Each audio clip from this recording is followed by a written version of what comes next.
Hello বন্ধুরা, আবার চলে এসেছি ঝুমাস কিচেনে। ঝুমাস কিচেনে সবাইকে স্বাগত। আজকে আমি বানাতে চলেছি ব্রয়লার মুরগির মাংস। এর মাংস, এটা আলু ডুমো ডুমো করে কাটা আছে।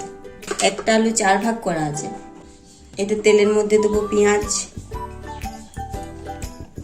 লঙ্কা গুঁড়ি, গরম মশলা, জিরে গুঁড়ি, এটা হলুদ। এর তেলের মধ্যে দেবো পেঁয়াজ, আদা রসুনের পেস্ট। এরপর গ্যাসটা আমি ধরে নিলাম, কড়াই বসিয়ে দিলাম। এরপর দেবো তেল,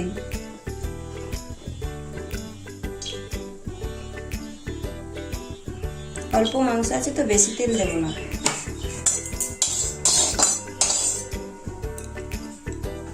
আমার রান্না যদি আপনাদের ভালো লাগে একটা লাইক দিয়ে দেবেন, অন্য বন্ধুদের শেয়ার করে দেবেন, সাবস্ক্রাইব করে দেবেন। এরপর তেলের মধ্যে দিয়ে দেব আলু।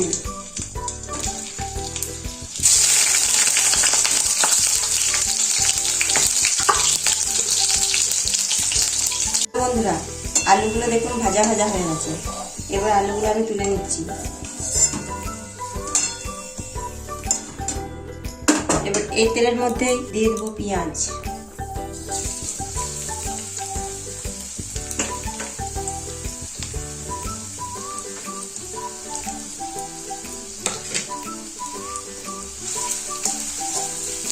পেঁয়াজগুলো একটু লাল লাল হলে তারপর আমি অন্য জিনিসগুলো দেবো।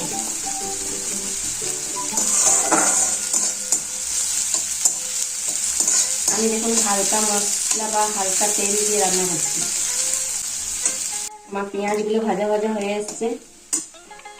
এরপর এর মধ্যে দিয়ে দেবো আদা রসুন পেঁয়াজের পেস্ট।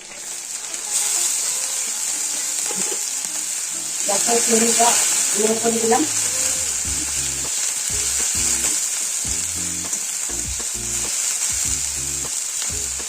এরপর এর মধ্যে দিয়ে দেবো লঙ্কা গুঁড়ি,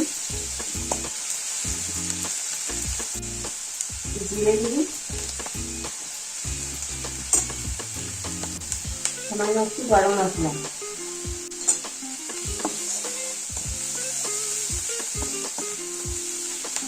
আর দেবো হলুদ গুঁড়ি।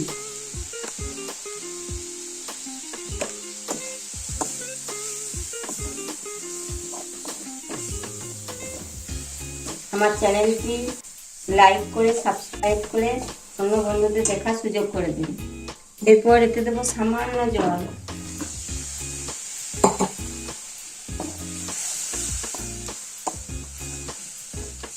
এর মধ্যে মাংস আর আলু ঢেলে দেবো।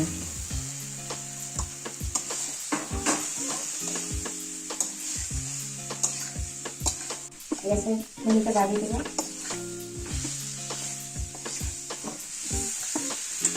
এরপর এর মধ্যে দেবো নুন, স্বাদ অনুযায়ী নুন দেবো, মিষ্টি।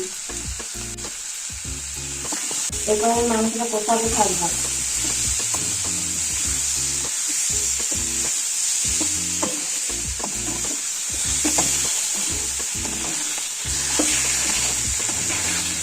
গ্যাসের ফ্লেমটা লো করে দেবো, না হলে লেগে যাচ্ছে।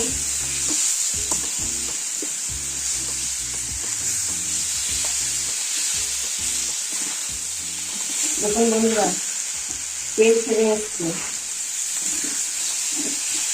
এর মধ্যে আমি দিয়ে দেবো জল। এবার আমি এটাতে জল দেবো।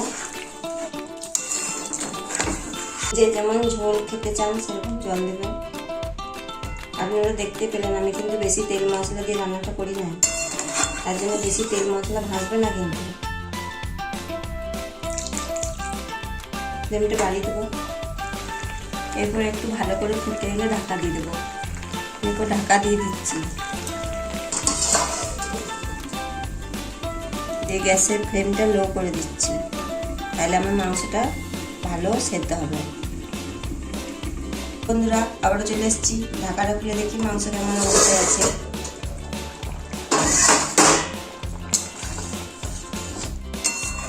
মাংস আমার রেডি। এরপর আমি গ্যাসের ফ্লেমটা বন্ধ করে দিচ্ছি।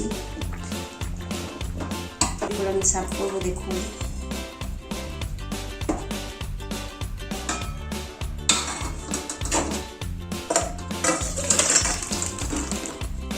আমার রান্নাটি কেমন লাগলো আপনারা লাইক করে জানাবেন, অন্য বন্ধুদের শেয়ার করে দেবেন।